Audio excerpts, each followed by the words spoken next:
You knew them as the campaign insiders, but look at this new graphic. That's right, they're the political insiders now with a brand new focus, discussing how the ongoing effort on Capitol Hill to avoid the so-called fiscal cliff might come out, and how President Obama will deal with the unraveling situation in the Middle East between Israel and Hamas. Let's talk about the cliff first and bring in our political insiders.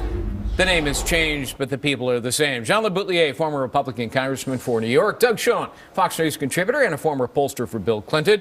Joining us via live remote from beautiful West Palm Beach, Florida, Pat Goodell, a Fox News contributor and a former pollster for President Jimmy Carter, who's hanging out with the rich and beautiful people. So I'm going to go to you last, Pat, just because of that.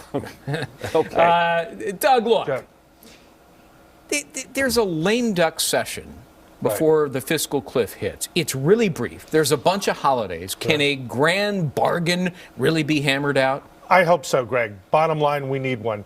The decline in the stock market last week said that the markets and the financial community is not going to be tolerant if we don't get a grand bargain. Bottom line, I think the Republicans have to cave in on be willing to increase revenue, even increase rates, pivot the conversation to entitlement reform and spending cuts. But bottom line, the president has them over a barrel. You know, John, I think they're going to kick it down the road. An interim deal that simply postpones all of the elements of the fiscal cliff for, let's say, 3 months, as Jim Baker of 2 administrations pointed out.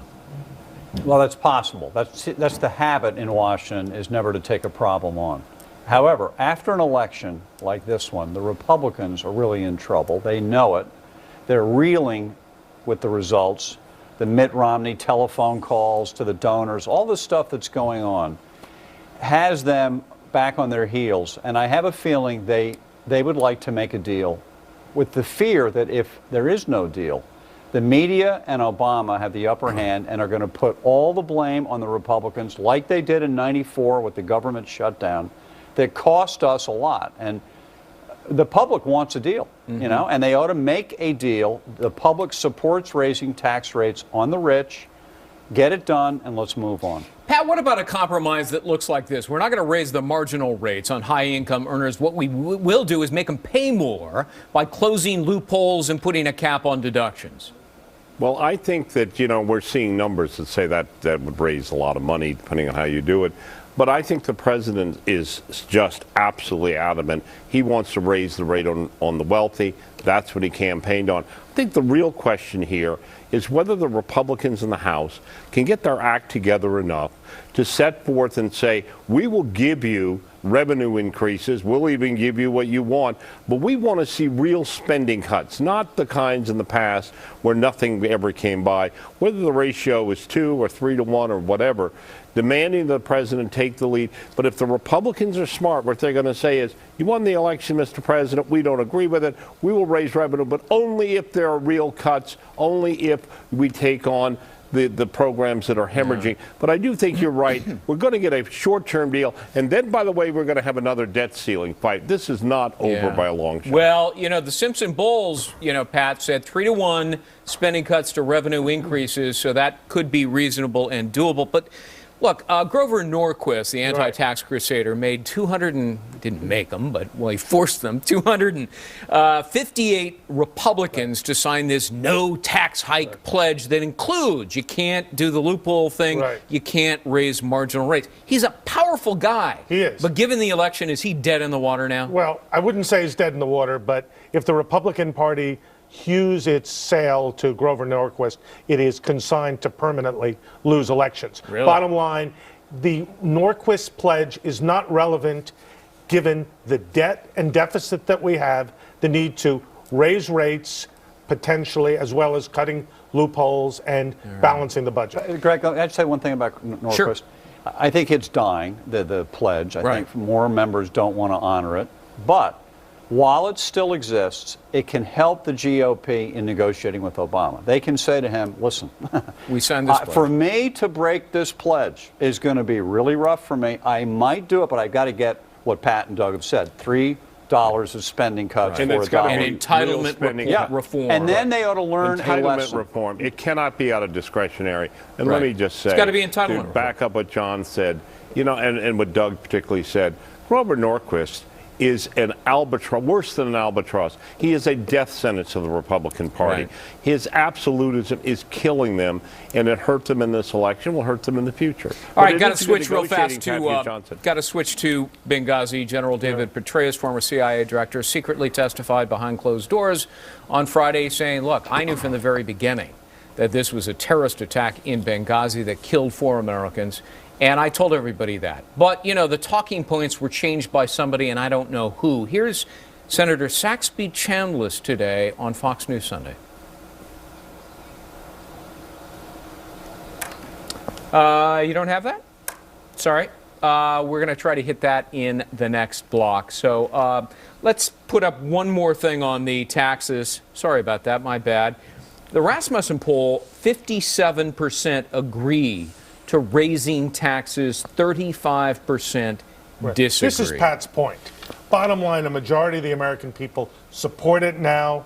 People believe that the best way to raise revenue, not surprisingly, is on somebody other than themselves. And if the Republicans are going to get the narrative right, they have to accede to what the president campaigned on. It's as simple as that. You know, there's something else, is the term conservative has changed over time. It has become orthodoxy in the Republican Party that you can never vote for any tax increase no matter what. It goes back to no new taxes, George H.W. Bush, when he lost in '92. You can't find a Republican, right, anywhere. But the real hero of the Republican Party, of modern Republican Party, Ronald Reagan, as governor raised taxes, as president raised them, because he knew if you're running the country, it's irresponsible to run up deficits. So you either cut spending, raise taxes, or do both. And Republicans need to grow up. At the hearing we had on Thursday and Friday, we had every leader of the intelligence community there, including folks from the State Department, the FBI. Everybody there was asked, do you know who made these changes? And nobody knew. The only entity that reviewed the talking points that was not there was the White House. And yet the House Intel chairman, Mike Rogers, said today, he said he thinks it was the National Security Council's deputy committee that made the change. Let's bring back our political insiders now. Here again, John LeBoutillier, Doug Schoen, and via this week, a remote, Pat Cattell. So, Pat, let me start with you. The White House said yesterday, we didn't make the change. Mike Rogers says, whoa, the National Security Council did, and they work for the president. So what do you think? Well, somebody did it, and something happened because, look, we're not to the bottom of this at all yet, and it doesn't need to be partisan. But look, Susan Rice went out and said things that were untrue. The president, I believe, dug a hole in the press conference when he said Susan Rice had nothing to do with Benghazi, which raises the question, what was she out there in the first place doing on 5 shows, and who gave her the talking points? Now we know we have conflicting stories. This notion that we can just hide the football here, I think, is hard. Remember, we're talking about 4 dead Americans, including an American ambassador. This is not a minor matter. Yeah, well, the president famously said during the second debate, I called it a terrorist attack the day after the attack happened. Well, then why did, on September 16th, 4 days after that, the president send out Susan Rice? You've been on these Sunday talk shows. I've been on the Sunday talk shows at the behest of the White House when I worked for Bill Clinton. And let's just say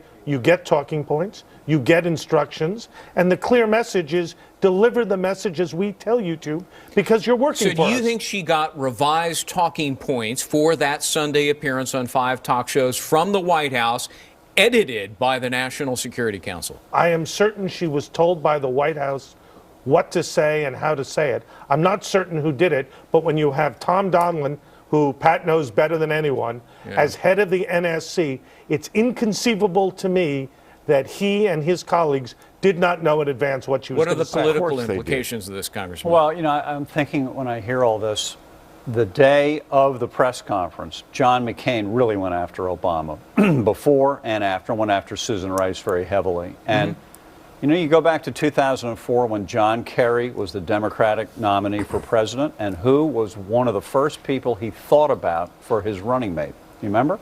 John McCain. Yeah. And they were great friends. And I'm wondering if McCain isn't savaging Susan Rice, making it impossible to nominate her and they settle for his buddy John Kerry as Secretary of State. You know, Pat, the other thing that doesn't make sense is Petraeus apparently on Friday said, look, I knew from the beginning it was a terrorist attack.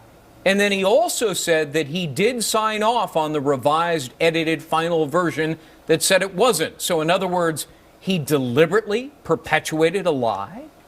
Look, the real question here, and Doug raised it with Tom Donilon, is how he was played. This investigation, the timing of his leaving, but the fact that they knew, you know what, let me just say this. Neither I or the American people, we may have been born, most of us, at night, but we were not born last night. And at some point, this thing starts smelling to high heaven. And I will just venture to say that it came out of the National Security Council. Tom Donilon's a political operative, as I said before. I think they put pressure on Petraeus. They need to get to the bottom of this, whether it's a select committee or whatever. Again, the stakes are high.